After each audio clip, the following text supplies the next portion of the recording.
देखो हमारे जो मेहमान आते हैं बड़ी मुश्किल से समय निकाल कर आते हैं। तो अभी हमारे बीच में जो हमारे मुख्य अतिथि हैं श्री इंद्रजीत सिंह जी, वो कुछ व्यस्तताओं के होते जाना चाहते हैं। तो मैं प्रधान जी से और महामंत्री जी से निवेदन करूंगा कि उनका सम्मान करें और इंद्रदेव जी साथ आ जाए। जो टीम तैयार रहेगी करके आ जाए। एसएस जैन कन्या हाई स्कूल मलेरकोटला की बच्चियां, एसएस जैन कन्या हाई स्कूल मलेरकोटला की जूनियर वर्ग के एक मंच पर आ जाए।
जिंदगी की आरज़ू दिल की तमन्ना आप हैं।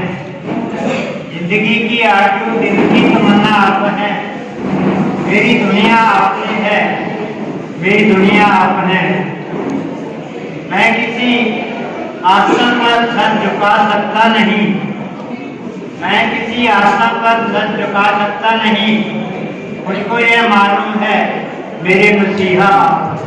तो मैं जिस मसीहा की बात कर रहा हूँ, मेरे गुरु जी साहित्य शिरोमणि और राष्ट्रपति प्राप्त श्री डी भट्टी जी आशीर्वाद के रूप में कुछ शब्द आपके सामने रखेंगे। प्रोफेसर डी भट्टी।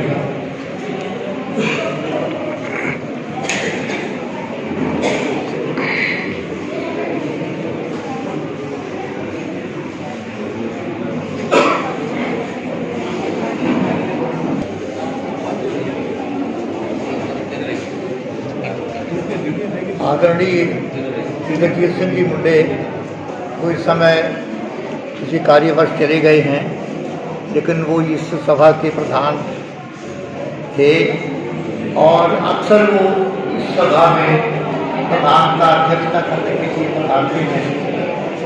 और आज के बोधन के प्लीज मैं गुजारिश करूंगा बच्चों से कि ये मालिरकोटला के नहीं पूरे देश के द्रोणाचार्य अवार्ड से राष्ट्रपति पुरस्कार विजेता है बच्चों, आप प्लीज आइए।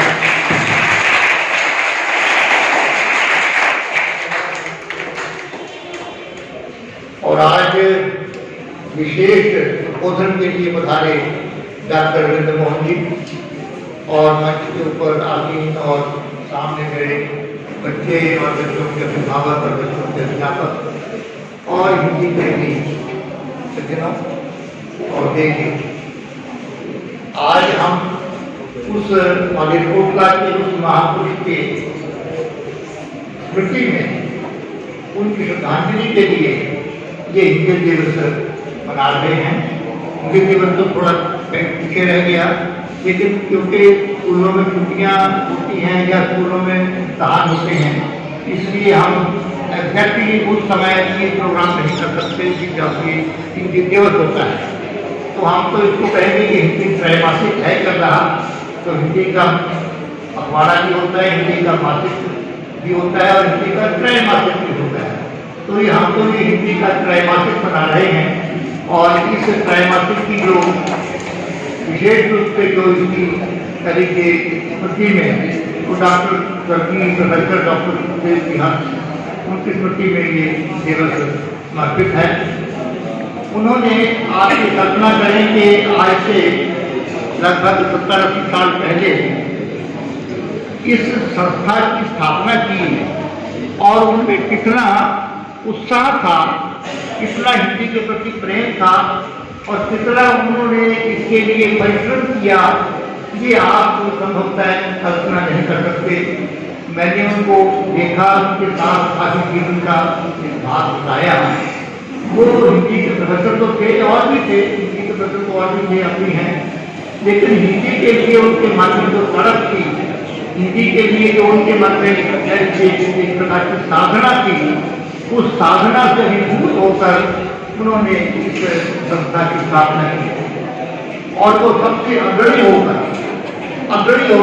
का इस सबको साथ लेकर आगे चलते हुए इस संस्थान को उन्होंने स्थापित किया। और मैं समझता हूँ कि आज हमारा सौभाग्य है, माता जी यहाँ हमारी हुई हैं और उनकी सफलता के पीछे प्रोफेसर डॉक्टर सुखदेव जी हंस की सफलता के पीछे इनका विशेष योगदान, इनका विशेष सहयोग रहा।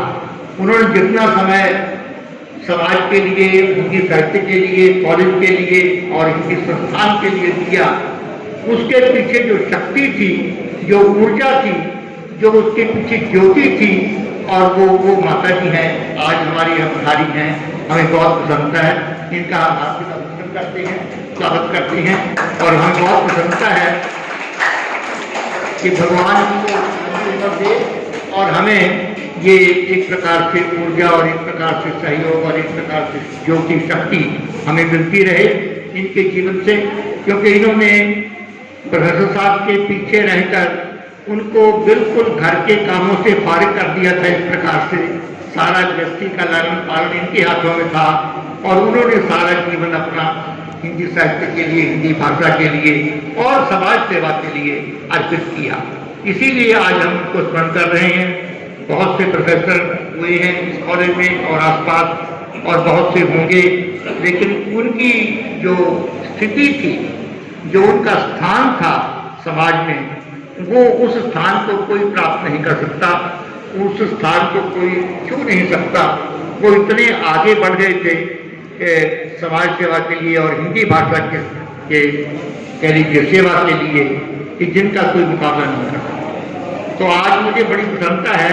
उनके जाने के बाद क्या हुआ कि हमारे बहुत से ये बैठे हैं, हमारे दीप जी बैठी हैं और मैडम बैठी हैं और कई लोग बैठे हैं जिन्होंने हिंदी साहित्य सम्मेलन का, इस संस्थान का अध्यक्षता संभाली, सेक्रेटरी बने और इसको जीवित रखा, इसको आगे चलाया।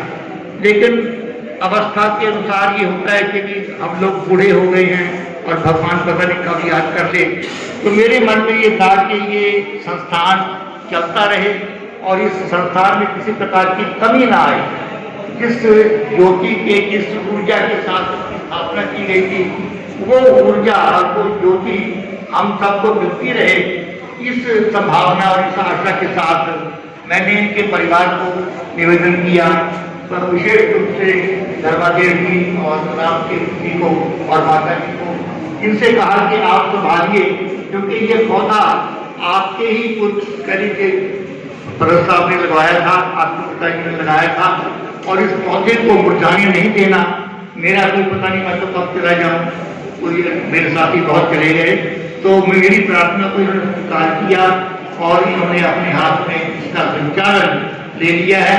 और मुझे बहुत बड़ी भारी संतुष्टि और प्रसन्नता है कि जिस तरह की हम चाहते थे कि उस तरह की सेवा हो, उस तरह का कार्यक्रम हो, उस तरह की लगन हो इनमें, उससे भी बढ़कर इन्होंने इसकी सेवा करनी शुरू कर दी है। मैं इनके योगदान के लिए, इनको इस संस्था को जीवित और संचालित रखने के लिए, इनके परिश्रम को, इनके सहयोग को बहुत ही मन से इनकी प्रशंसा करता हूँ और आशा करता हूँ कि ये परिवार इस संस्थान को आज नहीं बल्कि अगले 100 साल तक न केवल जीवित रखे बल्कि एक बहुत ऊर्जा के साथ संचालित रखे। और मुझे उम्मीद है कि ये संस्थान चलता रहेगा। इनका परिवार जो है बहुत दृढ़चित्त है इस संस्थान को चलाने के लिए और उनमें कुर्बानी की भावना है, सेक्रीफाइस का उनके सेंस है, उनके स्पिरिट है उनके अंदर। तो इसलिए ये संस्थान चलता रहेगा, इसमें कोई संदेह नहीं। मैं बार बार उनके परिवार को और विशेष रूप से माता जी को धन्यवाद देता हूँ कि आज वो पहली बार यहाँ पधारी है और आशीर्वाद देने के लिए। तो हम सबको उनका आशीर्वाद और उनकी कह लीजिए एक प्रकार से दुआ हमारे लिए बनी रहेगी।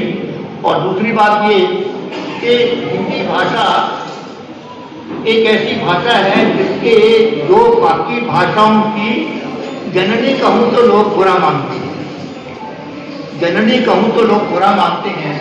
यूँ कहिए कि उनकी सहेली है, उनकी साथी है, उनकी संगिनी है। मेरा ये विश्वास है और मैं तर्क के आधार पर ये मानता हूँ कि जो बाकी भारतीय भाषाएं हैं, इस एक भाषा की बात नहीं, बाकी सभी भारतीय भाषा आज की भाषा है, उनके अंदर अगर हिंदी के शब्द निकाल दिए जाएं तो वो भाषाएं अधूरी हो जाएंगी, वो भाषाएं तगड़ी हो जाएंगी। हिंदी का इतना महत्व है कि अगर हिंदी भाषा के शब्दों को आज की जो आधुनिक भारतीय भाषाएं हैं, अगर उनमें से हिंदी भाषा के शब्दों को हम निकाल दें तो वो भाषा तगड़ी हो जाएगी। बुरा नहीं मानिएगा, किसी को ये बात बुरी लगी हो तो मैं क्षमा चाहता हूँ, लेकिन सच्चाई ये है। और मैं केवल हिंदी के लिए नहीं कह रहा, सभी भारतीय भाषाओं के लिए कह रहा हूँ। सभी भारतीय भाषाओं में हिंदी के शब्द 50% से अधिक पड़े, और वो चाहे संस्कृत से आए हों, तब जैसे उन्होंने कहा तद्भव और तत्सम शब्द हो सकते हैं, किसी भाषा से आए, संस्कृत से आए हुए हिंदी के अपने हों, लेकिन बाकी भाषाओं में लगभग 50% शब्द हिंदी के संस्कृत के हैं। तो इस भाषा को मूल भाषा कहें इस भाषा को सहेली भाषा कहें, साथी भाषा कहें, बराबर की भाषा कहें, बहन भाषा कहें। माता मैं तो माता मानता हूँ, लेकिन कई लोगों को ये शब्द अच्छा नहीं लगता, इसलिए कुछ भी कहें, संगिनी कहें, साथी कहें, सहेली कहें, ये भाषा सबकी सहेली है। इस भाषा को हमें केवल एक अलग भाषा के रूप में नहीं, बल्कि एक बाकी भाषाओं की सहयोगी भाषा के रूप में, बाकी भाषाओं की पूरक भाषाओं के रूप में इसको स्वीकार करना है। और इसीलिए इसका हम हर वर्ष करते हैं। पिछले कुछ वर्षों तो हम नहीं कर सके, 2 वर्ष नहीं कर सके तो कोरोना के कारण नहीं था, लेकिन आगे हमें पूर्ण विश्वास है कि आप सबके सहयोग से और आप सबसे प्रेम से इसका संचार होता रहेगा। तो इन्हीं शब्दों के साथ समय बहुत हो रहा है और बहुत अच्छे कार्यक्रम बच्चों का भी आया है, बाकी कैसे हैं। तो मैं आप सबका हृदय से आभारी हूँ और विशेष रूप से जो आजकल हमारे पदाधिकारी और करते हैं और कार्यकारिणी के करते हैं हिंदी साहित्य सम्मेलन के, उन सबके प्रति आभार व्यक्त करता हूँ कि उन्होंने बहुत ही मनोयोग के साथ, बहुत ही तल्लीनता और परिश्रम के साथ ये आयोजन किया। और मैं विशेष रूप से आभारी हूँ सुखदेव के परिवार का, जिन्होंने बहुत तन मन धन से इस संस्थान को संभाला है और इस संस्थान की सेवा कर रही है। आप सबका भी सहयोग बना रहेगा। अभिभावक हैं, बच्चे हैं और प्रेस वाले हैं और अध्यापकगण हैं, तो आप सबका सहयोग बना रहेगा। हिंदी भाषा को आप इस रूप में जाने कि वो पंजाबी की सहायक है, हिंदी भाषा को इस रूप में जाने कि वो संस्कृत की भी सहायक है, हिंदी भाषा को इस रूप में जाने कि वो उर्दू भाषा की भी सहायता है। तो इन शब्दों के साथ मैं आप सबसे क्षमा चाहता हुआ अपना स्थान दूंगा। कोई ऐसी बात कही गई हो तो मैं क्षमा दें, दोबारा क्षमा प्रार्थी हूँ। धन्यवाद।